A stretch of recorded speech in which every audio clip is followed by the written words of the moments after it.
Hey guys, what's going on? It's your boy Fallen. Welcome back to the Sputnik Finance YouTube channel. Today I wanted to talk to you about Coinbase, give you 5 reasons why Coinbase is not a great platform if you're interested in trading or investing into cryptocurrency. Now, cryptocurrency and Bitcoin are a still hot topic in the news. Of course, there's been a lot of volatility in the past week or so. But to give you a little bit of background, I've been in cryptocurrency, active trading, investing, consulting space for about 3 years. I've tried a lot of the top exchanges, which I'll be talking about in future videos. Now, I will not be talking about them in this one because I don't want to talk good about one exchange while talking bad about other. It makes it seem like I'm shilling one exchange, and that's not the topic of today's video. Now, during one of these volatility spikes that has happened, Coinbase, among other exchanges, went down. And there was a lot of outrage and frustration on Twitter, and I chimed in with my experiences with Coinbase. Some of you reached out and said, hey, what exchanges do you recommend? So if you're interested in taking a look at that, follow me on Twitter at FallenSputnik. You can see my response there. But that's not the topic of today's video, because today's video talks about why you should not use Coinbase in more in-depth format. Now, the first reason for that is that they're best friends with IRS. Now, the reason I say that is that when you register for Coinbase or Coinbase Pro, just to quickly rewind, Coinbase is more of a buy and hold component of the company, which is Coinbase Pro is more of a trader investor component of it. So I'm going to be using them interchangeably, but I just wanted to give you a bit of a clarification. But when you sign up for an account, you provide them all with your personal information, your name, your address, your phone number, your social security number, copy of your driver's license. Now, at the end of the year, they send you a nice letter in the mail discussing all your trading activity. Now, it's part of your submission form to the IRS now because cryptocurrency is becoming more and more taxed. And it's very frustrating because I feel like they're shoving it down your throat. Now, they might make it seem like they're doing you a favor, but once again, it has to do with regulation. I know a lot of people who got into cryptocurrency space and cryptocurrency trading to get away from regulation, to get away from the big brother, to create disruption in the financial markets. Now, I'm one of those people that believes that some regulation is going to do the space a lot of benefits long term. Now, but when it's being shoved down your throat, it just leaves an icky taste. Now, other exchanges do help you with filing for IRS or your local government equivalent for your taxes. They help you download your files, help you download your trade history, but they're not shoving it down your throat. At the same time, there's exchanges that are not controlled by a company or a government. Those are known as DEXs, which are decentralized exchanges. So they're not controlled by a particular body. And actually, a lot of people have been switching to them, and I'll be talking about them in the future videos. But because of that icky feeling, and if you're interested in creating disruption in the space, I feel like it creates a lot of conflict. Now, the second reason I'm not a huge Coinbase and Coinbase Pro of their high fees. Now, I was a member of Coinbase when they used to have a 0 fee limit or maker orders. By the way, it's about the same thing, so I'll be using those words interchangeably as well. That you'll be placing limit orders and you would have not having a fee by an exchange for those orders. Now, about a year or two down the road, they got rid of their program and actually they raised their fee schedule.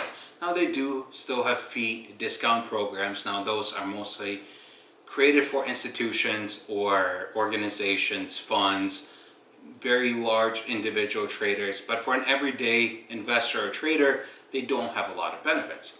Now, other exchanges at the same time lowered their fees or kept their fees at original Coinbase level.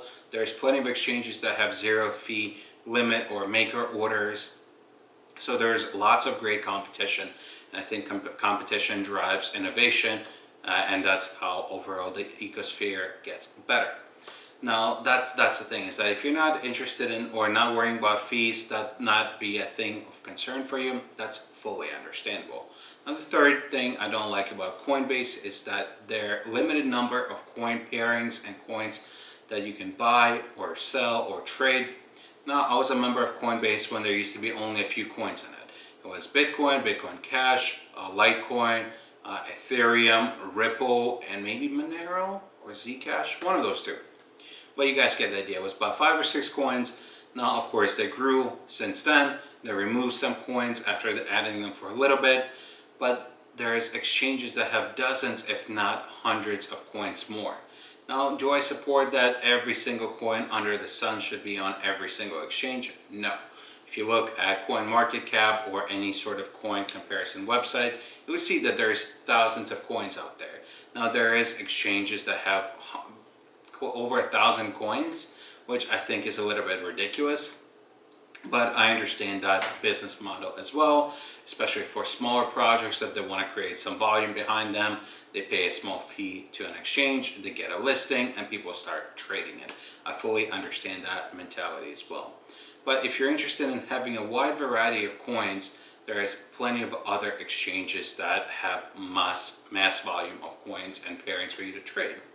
Now, as I mentioned to you guys in the beginning of the video, I'm a huge API or automated trading proponent, fan, advocate, etc. I've been a member of several cryptocurrency auto trading communities, bots, whatever you might want to call them, and I'll be talking about them in the future videos as well. Now, Coinbase API, or their code that links to external sites or programs. Now, this might be a little bit geeky and techy, so if you're not into that, skip this component of the video. Their API is not great. There is much better API access by other exchanges. That means that they're open to working with partnerships with other companies, with developers. Coinbase is not great when it comes to that. So if you're interested in any sort of algorithmic trading, bot trading, volume trading, Coinbase is not a great option for you. Now, the last thing I don't like about Coinbase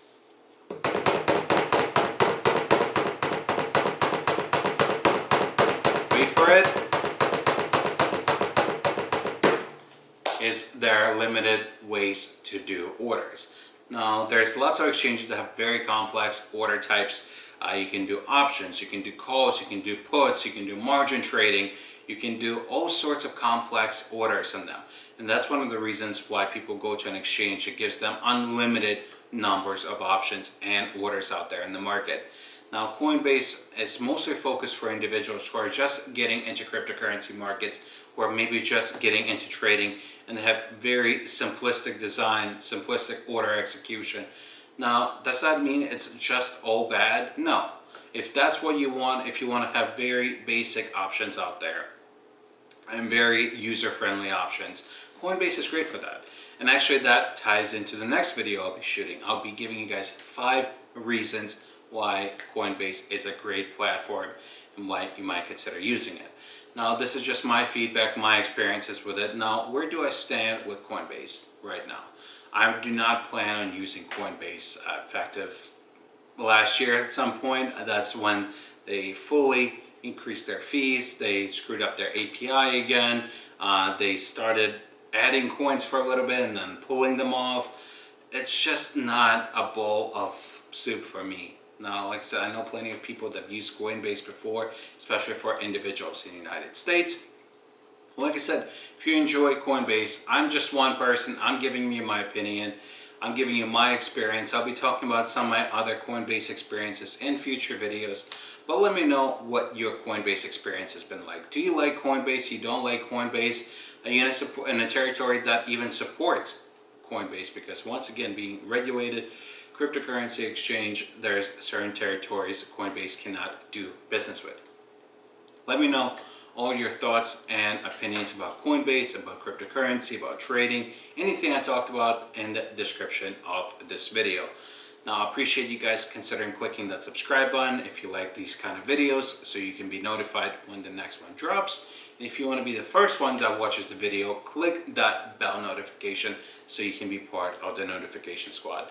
If there's something else you would want me to cover on this channel, like I said, I have great ideas. I'm shooting this video late at night. I'm doing 10th take of it, so hopefully it did not come out too horrible. Hopefully you guys found this video a little bit helpful if you're brand new to cryptocurrency world. Once again, if you disagree, I would love to hear your points.